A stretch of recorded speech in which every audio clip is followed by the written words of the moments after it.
UP में मंत्रिमंडल विस्तार के बाद विभागों के बंटवारे को लेकर सियासत गर्मा गई है। अखिलेश यादव के तंज पर डिप्टी सीएम केशव प्रसाद मौर्य और मंत्री मनोज पांडे ने पलटवार किया है। आखिर क्या है पूरा सियासी समीकरण और 2027 की तैयारी में बीजेपी का क्या है बड़ा दांव? देखिए हमारी खास रिपोर्ट। कैबिनेट का विस्तार हो चुका है, मंत्रिपरिषद में मंत्रालयों का बंटवारा हो चुका है, सरकार के सभी मंत्री अपनी जिम्मेदारी संभाल चुके हैं और 25 करोड़ जनता के जीवन में खुशहाली लाने के लिए अपने कर्तव्य पथ पर आगे बढ़ गए हैं। 2027 में तीसरी बार प्रचंड बहुमत से भाजपा की सरकार उत्तर प्रदेश में बनेगी। इसीलिए श्री अखिलेश यादव जी बौखलाए हैं कि आरजेडी जैसी और टीएमसी जैसी दुर्दशा समाजवादी पार्टी की भी 2027 में होगी।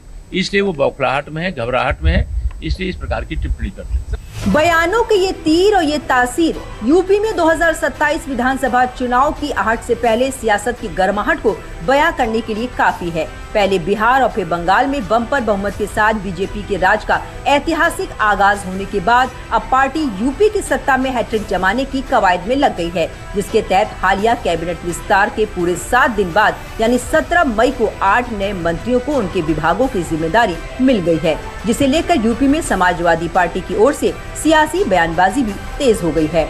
कैबिनेट विस्तार के बाद देर रात हुए विभागों के बंटवारे को लेकर सपा प्रमुख अखिलेश यादव ने बीजेपी सरकार पर निशाना साधते हुए तंज कसा है।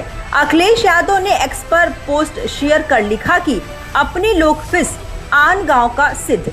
अखिलेश यादव की ओर से पोस्ट की गई इस कहावत को इशारों में उनकी पार्टी के बागी नेता और अब यूपी सरकार में मनोज पांडे पर निशाना माना जा रहा है, जिस पर मनोज पांडे ने भी सपा को नसीहत देते हुए पलटवार किया है।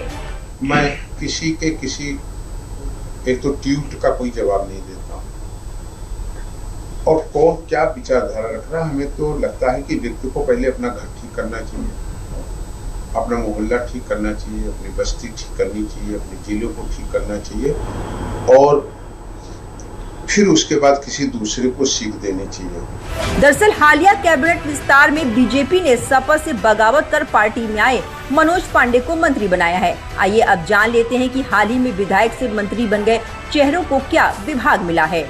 यूपी में कैबिनेट विस्तार के बाद हुआ विभागों का बंटवारा। 8 मंत्रियों को सौंपी गई नई जिम्मेदारियां। भूपेंद्र चौधरी को सूक्ष्म लघु एवं मध्यम उद्यम यानी MSME विभाग दिया गया है। मनोज पांडे को मिली खाद्य एवं रसद तथा नागरिक आपूर्ति विभाग की जिम्मेदारी। अजीत सिंह पाल को खाद्य सुरक्षा और औषधि प्रशासन विभाग सौंपा गया। सोमेन तोमर को राजनीतिक पेंशन, सैनिक कल्याण एवं प्रांतीय रक्षक दल विभाग मिला। कृष्णा पासवान को मिला पशुधन एवं दुग्ध विकास विभाग। कैलाश सिंह राजपूत को ऊर्जा एवं अतिरिक्त ऊर्जा स्रोत विभाग। सुरेंद्र दिलेर को राजस्व और हंस राज विश्वकर्मा बने सूक्ष्म लघु एवं मध्यम उद्यम विभाग में राज्य मंत्री।